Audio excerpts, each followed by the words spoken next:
just as they planned. Another Game 3 turnaround for the LA Clippers, down 0-2 for the third straight series. They win Game 3 for the third straight series to get themselves back into it in the Western Conference Finals. Final here, 106-92, with the Clippers outscoring Phoenix by 16 in the second half thanks to a dominant third quarter. Hi, welcome in. Good to have you with us. Playoff Central Live presented by AT&T 5G. That's 3D. Dennis Scott right over there. That's the Hall of Famer, Isaiah Thomas. I'm Matt Weiner. Good to have you with us. This has become the Clippers' MO, right? You bury yourself in an 0-2 hole, and then you come back somehow. Even without Kawhi Leonard, they were dominant in the second half tonight. Really good defense against Chris Paul, who's back in this series now for Phoenix, and against Devin Booker, really the last two games. And defense is probably what carried them mostly tonight.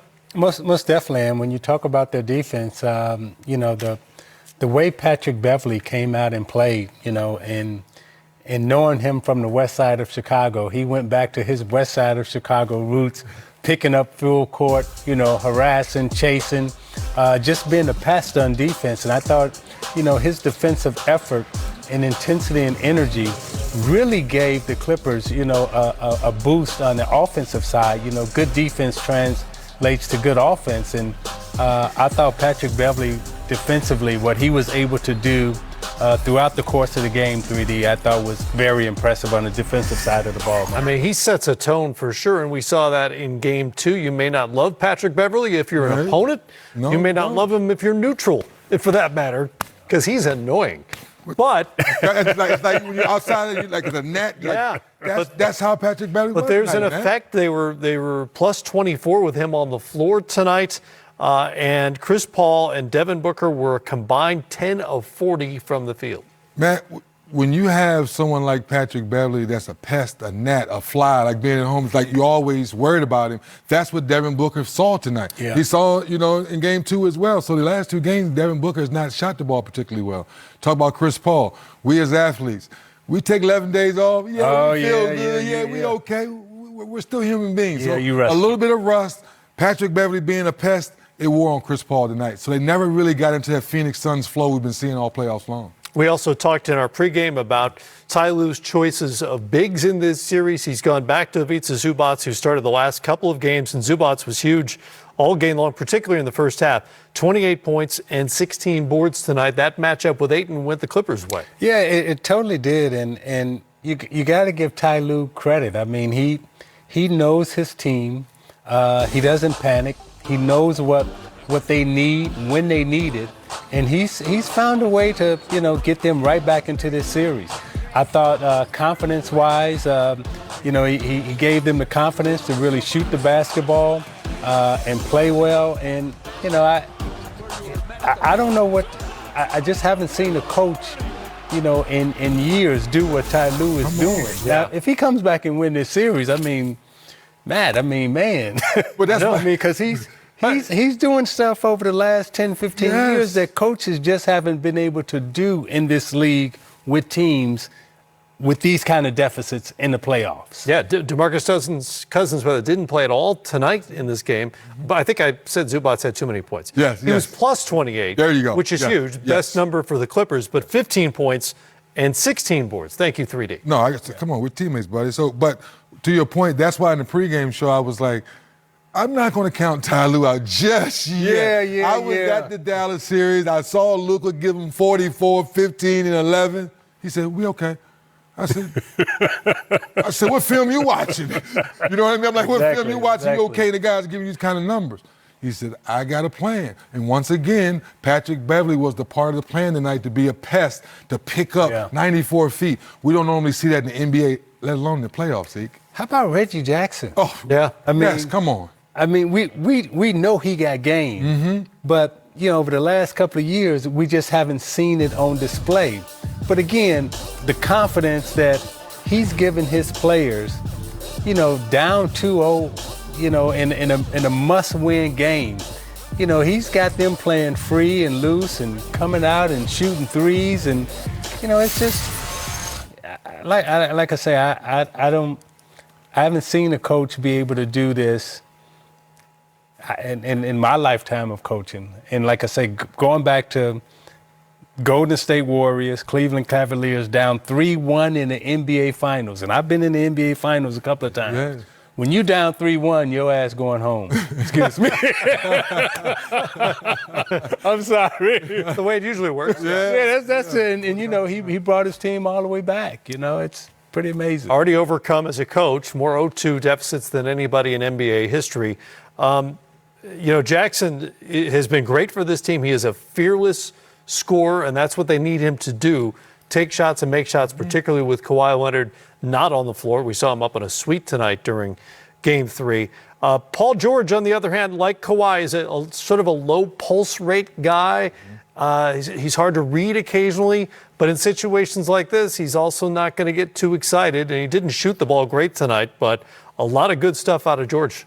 Yeah, man, and understanding when you say next man up, sometimes it's got to be you within. And I think that's what Paul George is showing this week. And last year, so many people poked at him how he played in the bubble. Well, guess what? He got out to a slow start against Luka. He found his confidence and finished out that series. Then the next series. Now against Phoenix, okay, didn't shoot the ball particularly well. No Kawhi Leonard. Now let me get everyone else involved. And I think that's what we've shown, that I don't have to shoot more. Let me share more, play good defense. How many rebounds tonight? 15 rebounds. 15, yeah. So he showed he could do other things and still be the best player on the floor. And because he shared, you know, guys like Luke Kennard, right, who we know can shoot the basketball, but we haven't seen him this whole year play with this kind of confidence that he was playing with tonight. And he wasn't, you know, he didn't have like a 20-point night or anything, but his confidence in the way he played and the way he shot the basketball and the way he went after of it, I thought he made, you know, a couple of big shots and a couple of feel-good moments that really gave the Clippers some momentum. Yeah. I'm really surprised that the Clippers won this game. I really am, because I had Phoenix coming in with momentum, Kawhi out, Paul ready. I thought Phoenix, you know, could go up 3-0 tonight. And, again, give the Clippers credit. Home team's now 3-0, and we have ourselves a series with Phoenix now up 2-1. And let's go to Reggie Jackson tonight. 23 points for Jackson on 9 of 17 shooting. Let's listen in. It seemed like you guys couldn't really get that lead up to 20, even though you guys were pushing, making that run in the third quarter. How did you guys just get over that hump there down at the end? Yeah, I just found a way to make some shots, started taking care of the ball. They're a great team. They're a great team. They're here for a reason. You can't give them any extra opportunities, give them any easy baskets, any opportunities to transition. So we just had to shore up things, take care of the ball, and then we found a couple sets that we want to go to at the end, and we're fortunate enough to get good shots in for them to fall. You guys won your 9th game this postseason, you're going 0-2. What is it about being the 0-2 Kings that you guys just are able to bounce back like that? The team's resilient. This team is resilient. We always believe. We never give in. We never say die.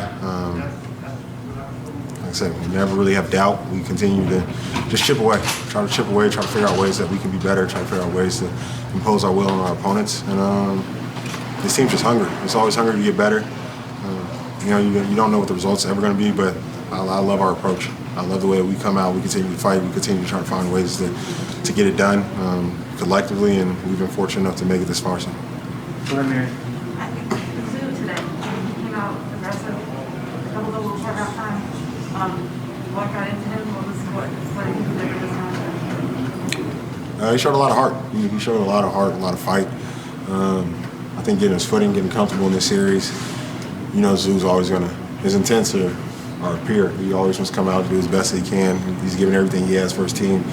I think he's just figuring out how he can make an impact in this series. Playing against Ayton, great guards over there in terms of attacking. Devin Booker, Chris Paul coming downhill, Cameron Payne. So we're just trying to find ways to bottle them up, but Zoo's a big part of it. He's going to captain our defense. I think he's getting better at it, and then offensively he did a great job of screening and making sure that he gets downhill. And like you said, I think he's been fearless attacking the basket. He's making kickouts when he needs to, but he was a man with bad intentions each and every time that he touched the paint. So I was happy with the way that he attacked. I mean, even the jump him, even the dunk that came off the backboard, it was great intent. So like I said, it's never the result. It's always the approach. So his approach was amazing tonight. He's a big part of what we do, big part of the reason that we got to win tonight. And hats off to him and the entire team the way they came in battle. I mean, Team Man picking us up with the energy. Luke hitting big clutch shots, timely. Everybody that came in, Marcus contributing. You know, everybody's dealing with bumps and bruises, the way that he competed, the way that he wasn't combative about not starting today. He just came in and did everything he could. So this team we fought. It's been through a lot of ups and downs throughout the season, and we're just finding ways to stay alive. And that's what I'm proud of most of this team. Go ahead, Andrew. Ty had said before to Bob that when you guys land, Wednesday morning, you guys get back after game 2, he starts calling players and says, like, we got to move on. We have to move on. What was like the plane ride like, and what was like the moving on process like, where you guys just had to flush it and get ready? Plane ride was cool. Me, I think I'm like a baby with motion. So buses, flights, I don't really stay up. I try to stay up a little bit. But I just try to keep positive energy. I know myself, I try to go around just keeping positive vibes. Guys were still pretty loose. It was tough that we had the tough loss, but I think it hit us. It hit hard for a little bit, quickly. I think it hit hard quick, and then guys were over it. We were already on to moving on to figure out how we could be better. And not just the tip play. Yeah, that ate at us a little bit, but just plays throughout the game, how we can be better in terms of, limiting their offensive rebounds, limiting our mistakes, Ayton rolling to the basket, limiting their paint, so many paint touches that they had. So we knew that there were so many other mistakes. We just knew that was the one that was going to be highlighted because it was the last play. But that wasn't what lost us the game. And I think guys were comfortable with moving on from that and figuring out how we could be better. So I think it showed when we carried over to today. And we're going to watch film again and try to figure out how to be better in Game 4 because we know this team has been a great team all year. The Suns, they're going to continue to fight. They're going to go make adjustments. And they got great players on there. Go ahead. Reggie, you guys came out playing hard, but then that shot that PG hits it before the end of the halftime, what did that do for you guys? And then also, what was the conversation like in the locker room at halftime? Because you guys then picked it up, the hard play, like another level in that third quarter, and were able to sustain it in the fourth. I think Paul gave us a little more comfort. That shot, it kind of probably killed our momentum a little bit. They started to feel good. So we're very fortunate to have a guy like that who can do it all, who can do everything in this game, who can carry the weight with shoulders on a lot of the load. So that was a big time shot by him to give us just a little sigh of relief going into the half. And then mostly we were disappointed with the way that we felt like we kind of let go of it late in the second. So we wanted to come out even better. We know we haven't been particularly amazing in third quarters at times. So it was just everybody in there talking about let's get better. Let's go ahead and find a way to continue to push this.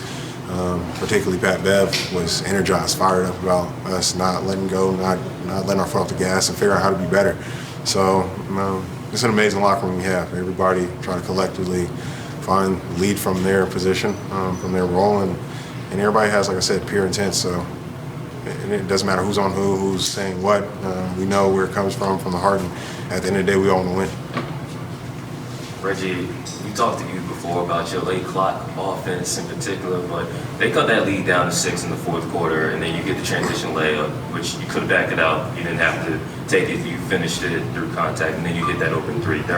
You're up 11. That's another momentum killer. Like, what is the team kind of giving you as far as feedback, as far as the importance of creating offense, and especially in intense moments like that in particular? They've empowered me. Honestly, this team has empowered me. This organization has empowered me since the time I've been here. From playing early, not playing, having DMPs, roles changing throughout the year. I think once we started finding some comfortability and just practicing and having roles throughout the game change, finding some success, it was really our leaders. It was really, Kawhi, Paul, Pat, and then collectively everybody, coaches. They were just on me about being aggressive, stay aggressive. Throughout my career, trying to always make the right play and not necessarily just being myself and coming out and playing the game. It makes it a little difficult, but the more I just continue to be myself, the more that this team empowered me to be myself. I've been able to find success, fortunately, been able to stay healthy, and at the end of the shot clock, a lot of times they definitely are on me about coming search for the ball, staying aggressive, attacking, trying to make the right play, but just be aggressive. So, hats off to them. I definitely try to put in a lot of work throughout my career to be ready for those moments, but been working on my mind over the last few years, trying to be mentally strong. But you're only as great as your team wants you to be, and as they empower you. So, like I said, hats off to them. All condolences, and they've been pushing me to just be my best, and I've been fortunate enough to be playing well. But without them, this doesn't happen. Thank you, Reg. Thank you. Y'all have a good one. Appreciate it. Thank you. Reggie Jackson with 23 tonight, second most among the Clippers and more than any Suns scored. As the Clippers get the win, we'll hear from the coaches and Paul George as we continue our post-game coverage.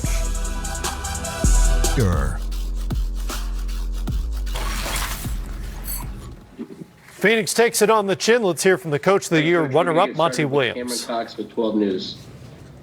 Hey, Coach, how would you sum up out there tonight? Look, it was a typical playoff desperation by them. We didn't play with the desperation necessary to win a game like that consistently, and that's how I would sum it up. Offensively tonight, we weren't sound at all. If you look at the point totals in the first, third, and fourth, you know, they played good defense tonight, but we didn't run our offense the way that we have been running it for most of these playoffs. But they played with a great deal of desperation, 50-50 balls, attacking the offensive glass, attacking the rim.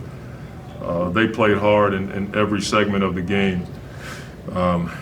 We didn't play as hard consistently, and so you have to tip your hat to them. They brought it tonight for more of the 48 minutes than we did. Next is going to be Dwayne Rankin with the Arizona Republic, followed by Kellen Olson. Just your assessment of Chris and how he looked tonight. Yeah, it was his first game back. You know, you could see it, some flashes of it. I thought I played him too much, and he probably got tired, but it hurt us when Campaign couldn't come back, so I left Chris out there for a longer stretch, and then that's on me. But I think as he, you know, practices more and plays more, he hasn't done anything in 10 days, and so, you know, I think he'll get better. He'll be much better in the second game from a conditioning standpoint, or in his next game. Next is Kellen Olson with Arizona Sports, followed by Dave McMiniman. Hey, Monty, that third quarter was the most you guys have been outscored in any quarter this postseason. What did you see going wrong for you guys? They came out in the third quarter and just brought it. You know, our guys were talking about their level of play in the timeouts, and everybody knew it. We just didn't match their force. And like I said, you have to give them credit. We have to understand that, you know, playing against a team that was going to play with that kind of effort every quarter. And we've been pretty good in third quarter, so that was a bit surprising for us. So they threw a punch, and now we got to, you know, counter with another punch and make sure we bring the effort and execution in the next game. Next is Dave McMiniman with ESPN, followed by Mark Spears. Monty, after the game of his life, maybe in game 2 for Cameron, did you have any sense of how this ankle could affect him moving forward? No, I don't. We'll see. He tried to come back, and it just wouldn't allow him to, you know, get back out there on the floor. So I'll get more of an update when I go in the back. Next is Mark Spears with ESPN, followed by Anthony Slater. Coach, Book didn't have one of his better shooting games. How much of it was just an off night? How much of it do you think was the mask? It's hard to say. He won't make excuses about that. There were stretches where we as a team, the ball just didn't pop around the gym the way that we're typically pop it around the gym. But for Book, like those kinds of shooting nights don't happen often. I mean, he and Chris both, Chris was probably more conditioning and first time getting back out there. And there was a lot of attention on Book, a lot of hands on him. So those guys will adjust. Next is Anthony Slater with The Athletic, followed by Gina Mizell. Yeah, Coach, along those same lines, you know, they put Beverly on him a lot more, on Booker a lot more the last couple games. What is he doing that's been so effective, kind of making Booker inefficient? It's hard to say. If, you know, Patrick's a really good defender, we know that, but there were times where Book just missed a shot. You know, I'll look at the film. He's physical for sure. That can wear a guy down. We have to do a much better job of having more balance in our offense. If you look at the point totals, a lot of our stuff came late in the clock. That's not how we've been playing most of the playoffs. So tip your hat to Beverly. He plays really good defense. He's aggressive. But when I look at the film, I bet you'll just see Book just miss some shots. Next is Gina Mizell with Suns.com, and then Greg Moore. Hey, Monty, you mentioned before the game that there were some things that had popped up in game 2 that you're like, those are things we need to clean up. Was it the same things that were popping up again? Okay. Yeah, we had difficulty in our switches. Paul had a dunk at the end of the second quarter. We didn't communicate the switch properly. Another example was we helped off Kennard on a drive. We had the drive under control. We went and helped, kicked it to him, he get 3. Like, those are things we talked about. And so our guys don't have the excuse of being young anymore. We've won playoff series. We know what it takes, and now we got to go out and do it. We'll look at the film. We'll see the things that we didn't do well. We'll try to strengthen the things we do well and come back better in the next game. Next is Greg Moore with the Arizona Republic, followed by Sam Amick. Thanks, Coach. Should DeAndre have been more forceful in calling for the ball with Devin and Chris having such off nights shooting? Or should Devin and Chris have just done a better job of incorporating him? He had a really hot first quarter and then he kind of faded. We as a team can do a better job of getting DA the ball. That's on me. That's something that, whether we post him up or hit him more as he's diving to the basket. They were taking him out. I thought we tried to force it a few times, trying to make interior passes when the corners were wide open. But that's something that we'll look at and try to fix for the next game. Next up is going to be Sam Amick with the Athletic, followed by Dan Wojcicki. Monty, because of what the Clippers did the last 2 rounds, the story now is going to be, can they do it again? I wonder, as you guys took care of Denver, had a chance to watch this team up close, what kind of themes are you seeing in terms of how they do manage to hit back when they're down in the series? You've been obviously real complimentary of Ty. Yeah. What do you see about how they do it? They play with a great deal of desperation in these situations, and our guys expected it. But I don't think we dealt with it well. We knew what they were going to do. We knew they were going to come out at halftime with more force, and we just didn't match it. And on the road, you have to exceed it. And so we've watched them for a while. We respect what they do, and we'll be better next game. Got time for 3 more. Next is going to be Dan Wojcicki with the LA Times, followed by Jose Romero. Hey, Mike. Devin had 2 rough shooting nights in the first round against the Lakers. Comes back out on your home court and is incredibly hot right away. Is he a guy that you talk to at all in these situations, or is it just that ball's going to come in and you trust it? Both. I'll talk to him. We'll look at the film and see opportunities to, either knock it down or trust your teammate. But I also know that it's going to come because he works too hard. You know what I mean? And he's been in these situations, as you alluded to, throughout the playoffs. So we'll watch the film tomorrow. I'll sit and talk with him and Chris and try to, see opportunities for us to be more efficient on offense. Like I said, I thought the ball stuck too much. We didn't move it around the gym. When we touched the paint and moved it to the corner, we got open looks. We didn't always make it, but they're putting a lot of hands on them. They're showing them a lot of bodies. Speaking of Book, and guys got to be ready to make plays when he gets off of. Do you remember what you said to him after those struggles against the Lakers? The same thing I always tell all of our guys. Go out there and hoop. Don't forget who you are. I don't want our guys thinking out there. We put structure out there. We want our guys to use their gifts within our system. But I tell our guys to hoop. Final 2 questions are Jose Romero with the Arizona Republic and Kyle Goon. Hey, Monty. Did you sense a little frustration in Jay Crowder, just the way he defends, the things that you asked him to do defensively, just trying to get up in somebody and then the fouls? I think so. But the one thing that we can't do is allow the officials to mess with our mental stamina. But I see the pushing off out there. We all see it. That's not something that, anybody would sit in this room and say they don't push off to get open. And Jay's getting frustrated with that, but we got to rise above it. Final question is Kyle Goon with the Southern California News Group.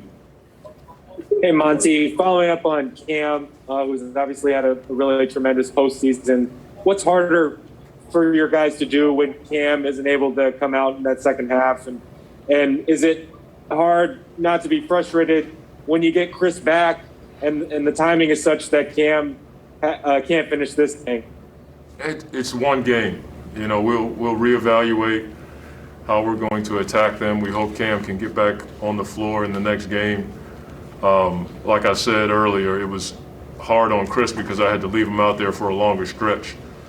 And during that stretch in the third, they made a run, so I left him out there longer. And that was a tough spot for me to put Etwan in. So not having Cam to spell Chris put us in a bit of a bind, but you know, hopefully he can come back and play in the next game. Thank you for the time, Coach. Thank you.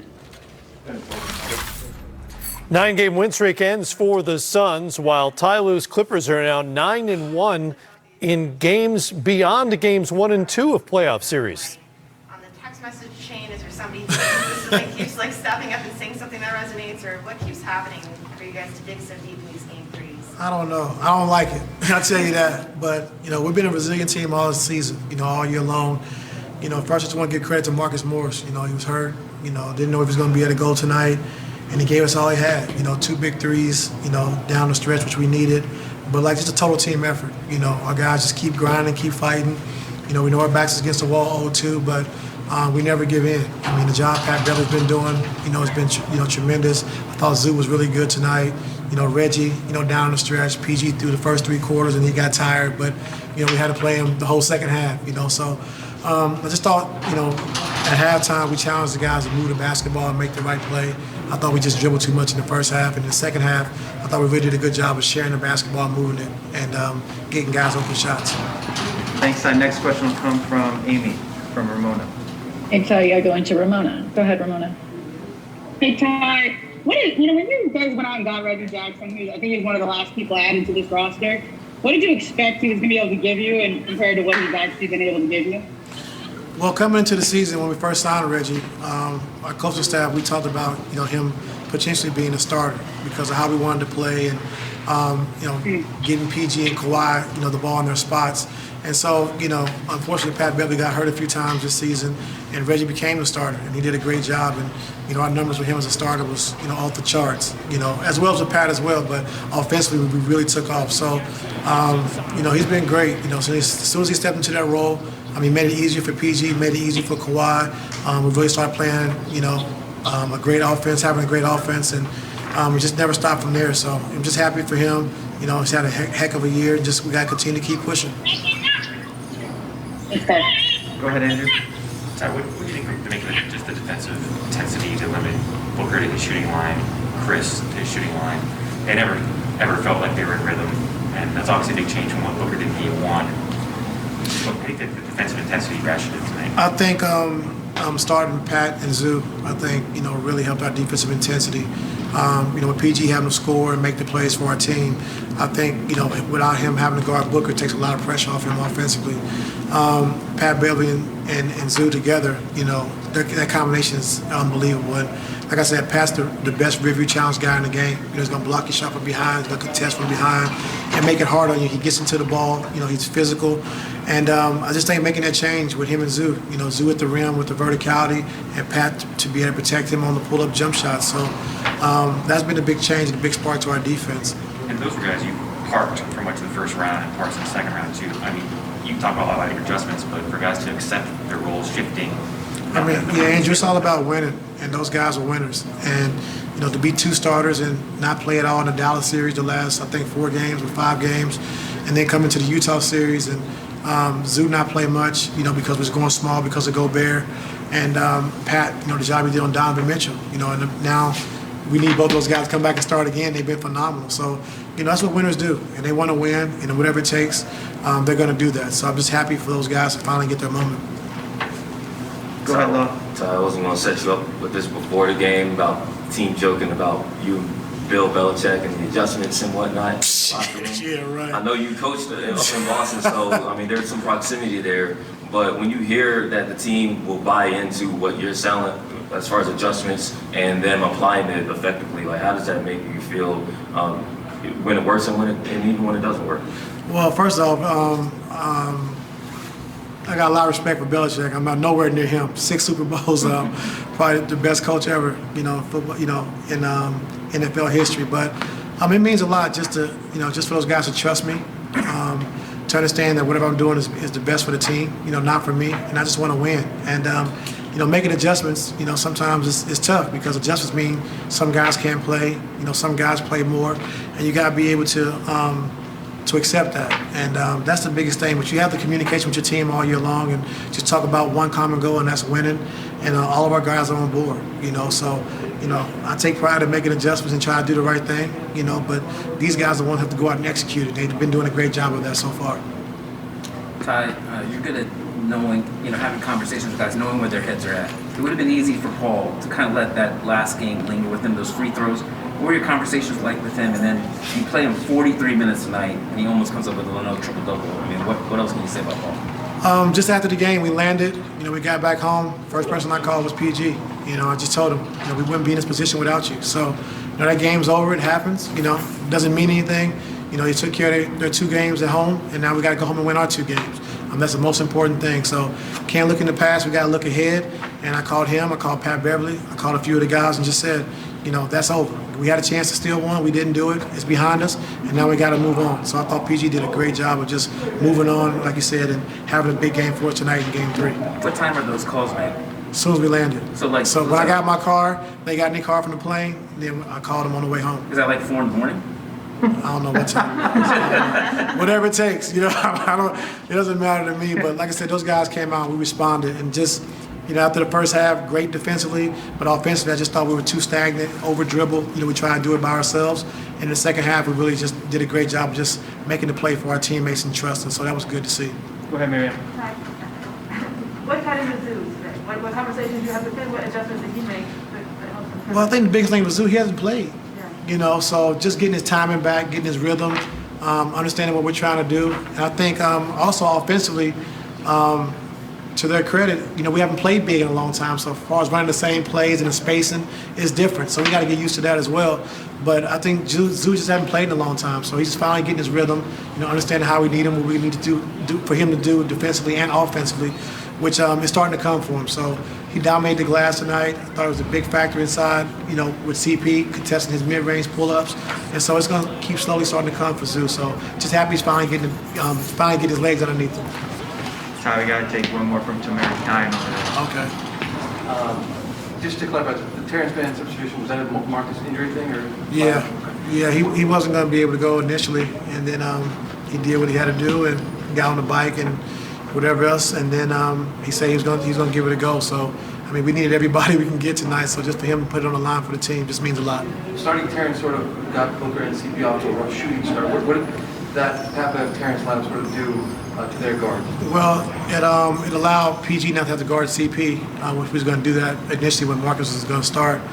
And then it allowed Terrence to guard CP, pick him up full court, pressure him a little bit because CP hasn't played in a while either. And it allowed Pat Beverly to take Booker. So we try to conserve PG's energy as best as we can, with the minutes he has to play and the load he's carrying right now. And so it was a good start for us. Thank you, Ty. Thank you. Thanks, Ty. All right, more coming up here on Playoff Central Live. Hear from Devin Booker after a rough shooting night. Was it the mask, Matt? I don't know. The mask, or was it Patrick Beverly? Or the Clippers. Suns had their worst shooting night of the postseason so far, 5 of 21 from the field. Hey, Book, how much would you think the nose affected you tonight? Not at all, honestly. The nose feels fine. So, we lost the game. Next up is Anthony Slater with The Athletic. Yeah, Devin. What has Patrick Beverly done the last couple of games defensively that you feel like has been effective? He's ultra aggressive. He's denying, limiting touches. So, he has one objective out there, and we understand that. So, I feel like other things should open up, and, we have to look at the film and see what's open and see what we can get. Next is Rachel Nichols with ESPN, followed by Dwayne Rankin. Yeah. The conversation in the post-game lunchroom. The spirit's high. we move on to the next one. That's what type of team we are. We've been that way the whole season, so we're gonna stick with that. We're gonna come in tomorrow, go over film, regroup, and get ready for Game 4. What were some of the biggest differences with Chris back on form? I think he was getting his wind under him, getting back, coming off of a virus, and not doing any activity for a few days. But, he's ready to go. He's ready to get the practice tomorrow and, ready to get back at it. Next is Dwayne Reagan with the Arizona Republic, followed by Mark Spears. How much will that conversation that you and Monty have and looking at film will help you going in tomorrow so you can kind of see what you were seeing, but actually see it, in that setting? Yeah, that's the name of the game. You go and, you watch film and see what we could have done better. We've been doing that since we started playing basketball. So, you watch film to improve and, to see what you might have missed in a high-tempo game. So, we're going to regroup. How much did you guys miss Cam tonight? How much did what? Did you miss Cam Payne? Oh, a lot. I hope his ankle's doing okay. Obviously he's been that spark for us, and he's made a lot happen for us while he's been out there. So, I just hope he's in good health. I'll check up on him after we get out of here. This is Mark Spears with ESPN, followed by Kellen Olson. Book, I'm assuming this is the first time you played with a mask. How did you adjust to it? And also, you talk about talking to Rip and the advice he gave you. It's fine, honestly. I don't really see it, or it doesn't affect me. I did talk to Rip about it. I've been preaching for a long time. He's my favorite player of all time, and I've had short conversations with him in the past, and I thought this was the perfect time, to talk to him some more and get some advice. So, he chopped it up with me for a minute. Gave me some great feedback, put me in the right mindset to go out there, and we have to just be better next game. What did he say? He said he stuck with it because, putting on his face put him in character. He felt comfortable, getting in the paint, felt he had an extra protection, he had an extra layer. He said just don't worry about it. Don't take it off when you shoot free throws. And just, don't let it be a distraction to you. Next is Kellen Olson with Arizona Sports, followed by Dave McMenamin. Hey, look, in terms of getting to your spots tonight, did you like the quality of shots that you were getting for yourself? I'd have to rewatch it and see. I think so. Just sort of thinking back. I know I missed something that I usually make or should make, but it's part of the game. Next up is Dave McMenamin with ESPN, followed by Tressa Tudrick. I told Rachel that you mentioned on the broadcast that the nose was broken in 3 spots. Yeah. You had to get it set. Just walk us through when you found out the severity of the injury. Were you able to sleep? Did you sleep a different way than you normally would? And then what was the getting it set process like? That was probably the worst part. It was a procedure that they usually say they put you under for, but we had a flight out a couple hours later, so they just numbed it up.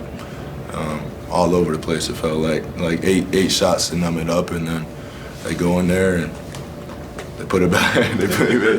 they break it again. They break it back in place. So, it was my first time experiencing that, but they say Cam Johnson went through it, so I knew I could. Next up is actually going to be Dan Wojcicki with the LA Times, followed by Gina Mizell. Hey, Devin. After Game 4 of the Lakers series in the first round, you'd had kind of 2 rough shooting games, sort of like this. And Monty said he told you just go hoop. He also told you go hunt a shot, too, really early in that next game. How do you process mini slumps like this? Are you receptive to conversations with other people in it, or are you a guy that's just like, leave me alone, I'll get through this myself? Mix of both, I would say. I always hear people out, especially people I respect of Mont. But I've been playing this game for a long time. I've went through every type of shooting slump that you can think of. And the best advice that my dad gave me when I moved with them when I was 13 years old is have a short memory in this game. On to the next play, on to the next game, on to the next possession. So the quicker you can have a short memory and just be confident in yourself and the work that you've put in. And, I've pretty much seen every type of situation on the court. So, I believe in my work. So next game's going to be better.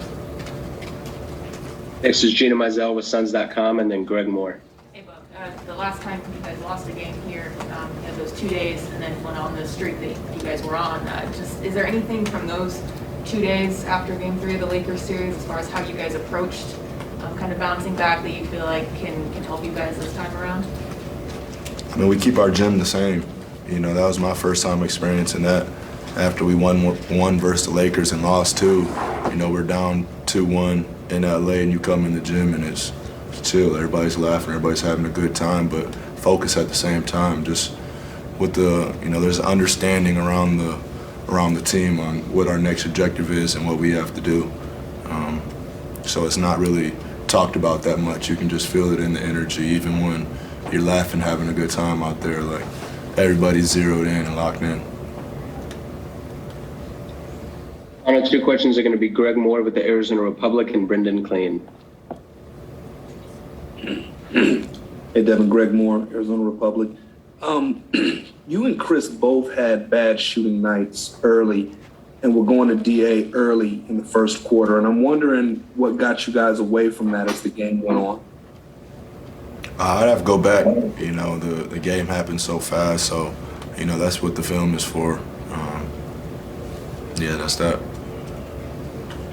Final question is going to be Brendan Clean with Locked On Suns. Hey, Book. It seems like late in these games, they seem to have a shot to answer a lot of what you guys are doing. How do you go about containing them when they go 5 out like that and they have all those shooters on the floor? I think the biggest thing is just guarding your man, just so you're not in rotation. They play a 5-out style of basketball when they go with that small ball lineup, and you know, I think they're just trying to drive and kick. So just stay in front of your man to keep the team out of rotation. Thank you for the time, Bo. Appreciate it. All right, now to Chris Paul, who after a 10-day layoff All right, showed Chris, some thanks for rust and joining. went 5 for 19, 15 points, although he had 12 assists for the Suns. Welcome back. Just how would you sum up what happened out there tonight? They outplayed us tonight. You know what I mean? We didn't make shots. You could tell they had, you know, a lot more energy. And I got to be better. I shot terrible.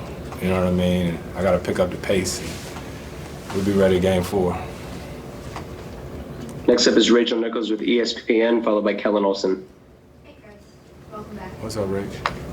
Did you get to shoot at all? I know you're not supposed to do heavy basketball activities while you're out, but did you get to keep up your game at all while you were out? And Devin just said he thought you were trying to get your win a few times over the course. Yeah, I messed around a little bit on the court at my house, but other than that, good. I'm just happy to be out here playing. You know, it's a lot of people, you know, in the world who dealt with this and, you know, don't get the opportunity that I have. So I'm just grateful to be back out here playing. We haven't heard from you, just the timing of it, obviously, so difficult. Can you take us through kind of the reaction and then acceptance and then just waiting to get back out here? Shit happens, and it did, and I'm here now. You know what I mean? So I'm cool. I'm cool. Next up is Kellen Olson with Arizona Sports, and then Dan Woike. Hey, Chris, nice to finally meet you. And in the third quarter, that's where the Clippers outscored you guys by 13. What did you see go wrong exactly for you guys there? We was taking the ball out of the net. Man got aggressive. If you watch them all playoffs long, you know, that's when they've been really good, that third quarter. You know, so we got to see what we can do better. You know, we missed Cam, you know, Payne. I've been at home watching these last 2 games, and I saw the pace that he was playing with. And, you know, late in the game, we started to do a little bit. So we'll look at the film and try to make sure we're better, not only in just the third quarter, but all game long. Next is Dan Woike with the LA Times, and then Gina Mizell. Hey, Chris. Yep. Good What to up, see you. man? Happy you're feeling well. Appreciate it. It's been a few years since you played a playoff game here in Los Angeles. I played a couple here a few weeks ago. Oh, yeah. This season. It's been a long year, Chris. I'm curious, though, you've experienced a ton when it comes to weird stuff that's happened to you in the playoffs. What have you taken from those experiences? Do you feel more equipped to handle a curveball, kind of like the one you got thrown? Absolutely. Absolutely. Things could be a lot worse. like I said, I'm here now. Got an unbelievable team, as in Phoenix, and I got the best support system you could absolutely have. So ain't nobody over here feeling sorry. Whatever that's in the past, you move on. Next up is Gina Mizell with Suns.com, and then Dwayne Rankin. Chris, good to see you. You too. Yeah. You too. I know you've played so many games in your life. I imagine a lot of it is like riding a bike, but when you are out for 10 days, what is the toughest thing to get back as far as just kind of the nuances of the game tonight? I don't know. That's a good question. I can't wait to get home and watch the film from the game. You know, it's a lot easier playing than it is watching it at home. I'll tell you that much. My nerves was terrible these past. You know, it felt good to get back out there and play, and now, you know, we got some unfinished business. Next is Dwayne Rankin with the Arizona Republic, and then Dave McMenamin. Over to Chris. Yep. Nice to finally meet you. You too, man.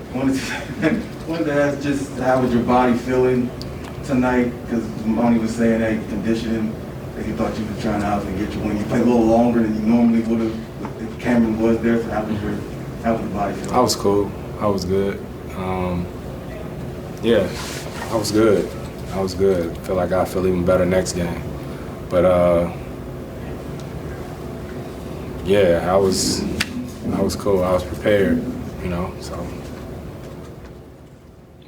Next is Dave McMenamin with ESPN, and then Tressa Tedrick. Yep. I think Chris Haynes reported that you were out in LA to a surprise thing with your family, and then you found out about the health and safety protocols in the absence. Just getting back to that moment, like, how did you find out? Have you been racking your brain, wondering how it could have happened? It's been reported that you were vaccinated, so obviously it's fair. I was laying in bed with my kids and got a text from Brady. You know what I mean? And so then you go into, you know, it is what it is. You know, dealt with it. Anybody with kids, anytime you're going through something, the hardest part is being away from your kids and your family, you know. So once you get over the shock of what's happening, to hell with how and why, you know, you just start, you know, figuring out how you can get better. Like I said, I got the best team in the world you could possibly have, and I'm here and grateful. Appreciate it. Next is Tressa Tedrick with Channel 3, Channel 5, and then Mark Spears. Hey, Chris, welcome back. I just wanted to ask you a little bit about, there's been a minute since your team has lost. You've kind of been in this position before. What do you say to a team to kind of reset for the next game? Get your rest, get some water, hydrate, get ready for game 4. That's about it. That's what we said. We'll come in tomorrow, look at it, see what we did well, see what we didn't do well, and get ready for the game on, Saturday? Yep. Next is Mark Spears with ESPN, and then Anthony Slater. Chris, welcome back. Glad you're okay, man. Yes, sir. Talk about Book. How do you think the mask affected him at all, and did you guys talk much about it? And what did you think about his injury? They happened. I told him game 2 as soon as it happened. First thing popped in my mind was Steve Nash. You know what I mean? But I mean, he got the mask. He's fine. You know what I mean? Like, we're not one of those teams. We're looking for excuses and all that stuff. You know, we get them their credit. They played really well tonight. We'll get ready for game 4. Got time for 3 more. Next is going to be Anthony Slater with The Athletic, and then Sam Amick. Chris, along those lines, you actually broke your nose back early in your Clippers tenure and had to wear a mask for a few games. Do you remember that at all? Did it affect you, affect your play at all? I remember I did have to wear a mask for a few games. I don't remember if I broke my nose. I don't know what it was. Yeah, no, it was cool. Did it for a few games, and then I was all right. Final 2 questions are Sam Amick with The Athletic and Dwayne Rankin. CP, good seeing you. What up, Sam? Glad you're healthy, man. Appreciate it. I wonder, you spent these last 2 years playing damn near every game, and then you got a game of these stakes that you're having to watch remotely, but with what this crew did, I mean, what did you see? What was it like for you to be FaceTiming with them? afterwards? It's kind of a blur now. I feel like that was like 3 weeks ago. Right. But it's great, man. You know, I didn't talk to a few guys around the league who called, checked on me or whatnot. But I think the biggest thing, they called and said they just love the way our team is.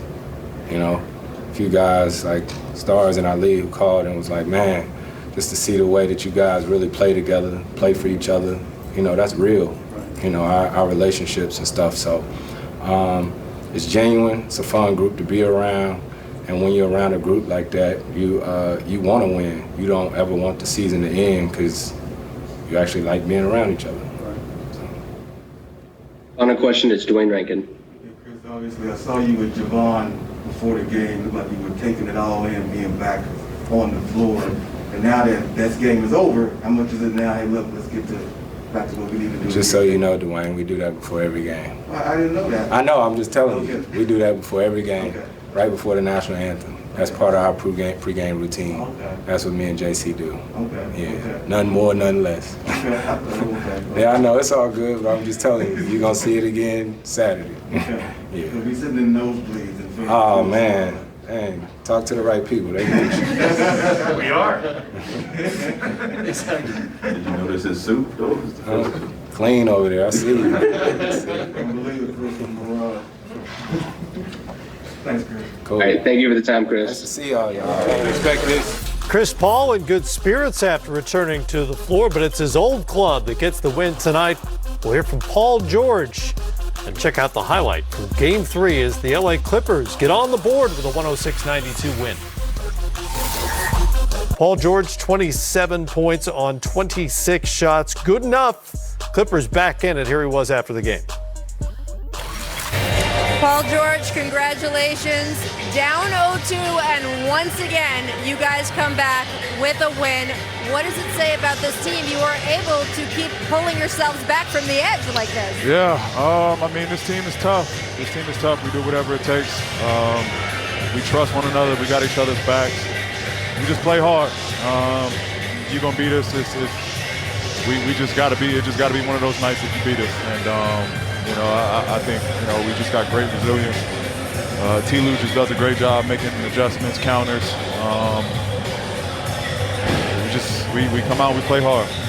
You had another fantastic night. There was that thrilling shot at the end of the third quarter, but that was just part of a great night for you. 23 points, 43 minutes, Paul. You guys have been playing every other day pretty much for about 3 weeks now. How are you able to maintain being the leader of this team and contributing so much with Kawhi still out?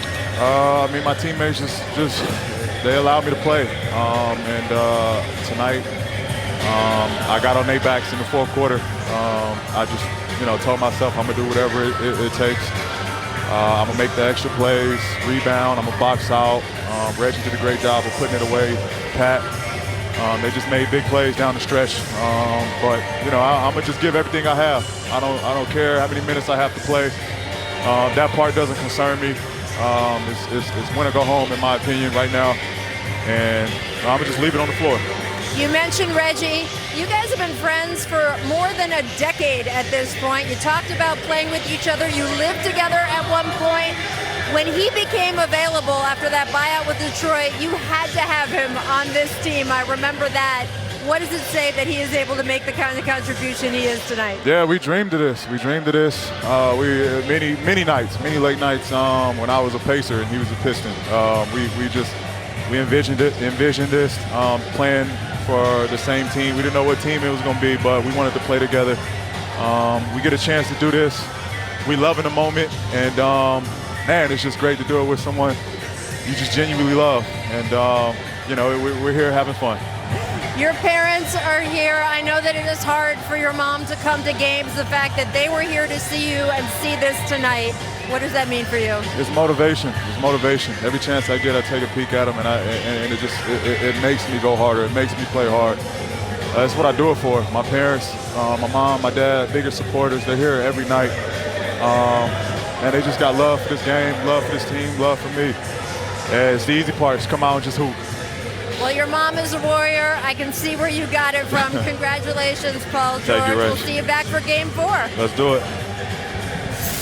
So the first ever home conference finals game in Los Angeles Clippers history is a rousing success, and they are back in this series. What can they take from it that works for them in Game 4 and beyond? You know, when I look at the Clippers, I look at, coach, team, all of them really are overachievers. None of them were really like projected to be like, the greatest or the best or anything like that. So, I just like their fight. I like the way they never say die, and somehow they just rise up and win a game. And not only do they win these game threes, but they play well after being down 0-2. And it's so I'm not surprised. I'll be surprised if they lose Game 4. So they're probably going back to Phoenix for a Game 5, to see who wins that one. Phoenix with their worst shooting percentage in the playoffs here so far. How much of what the Clippers were doing defensively, led by Patrick Beverley, applies to the rest of this series? It all applies, Matt. We talked about it in the pregame show. I wasn't worried about their defense, Zeke. I was worried about their offense. Man made some shots. You talk about Kennard made a couple shots. Patrick Beverley shoots the ball better at home than on the road. That was the game for me because we knew Ty Lue would make the right adjustments and the guys would buy into it, like Paul George is talking about, Patrick Beverley, all those guys defensively. If Ty Lue says it, like you said, we saw what he did in Cleveland, we're going to listen. So that's why when you're watching this game, you're like, defensively they're locked in, is when they started making shots. And every time the Suns made a run, Patrick Beverley or Reggie Jackson hit a big three that silenced the crowd, and that's why they won tonight, in my opinion. And again, listen to the names that we're saying. Yes. Hit big threes. Yes. Right. To silence the, yes. Patrick Beverley, not known for his three-point shot making, it's a beautiful story that's developing. Even though we look at, the Clippers and we look at them and we say that maybe they should be where they are. But then when you really look at them talent-wise, you're like, these are some guys who really just overachieving. These aren't the best guys in the NBA per se.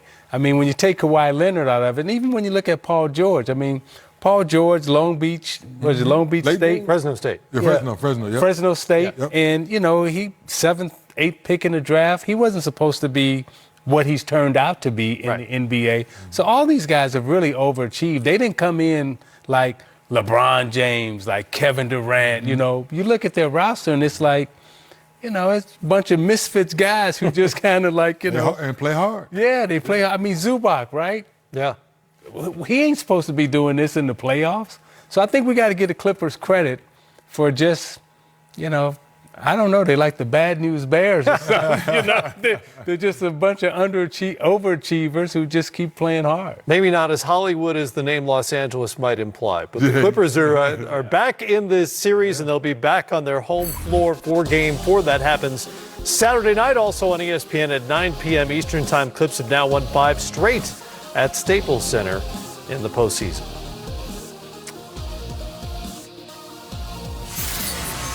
And so that'll wrap up our post-game coverage of Game 3. You like the Clippers in Game 4, and you? I like the Clippers. Until Ty Lue shows me something different, I'm riding with Ty Lue. Hard to imagine that Booker and Paul go 10 of 40 again, but still, defense travels even if it's on your home floor, and the Clippers were awfully good on that end. And last but not least, again, the role players like Patrick Beverley and Kennard, they make shots at home versus on the road. That's right. All right, that'll do it for us. We're here after each and every playoff game between now and the end of the 2021 NBA Finals in July.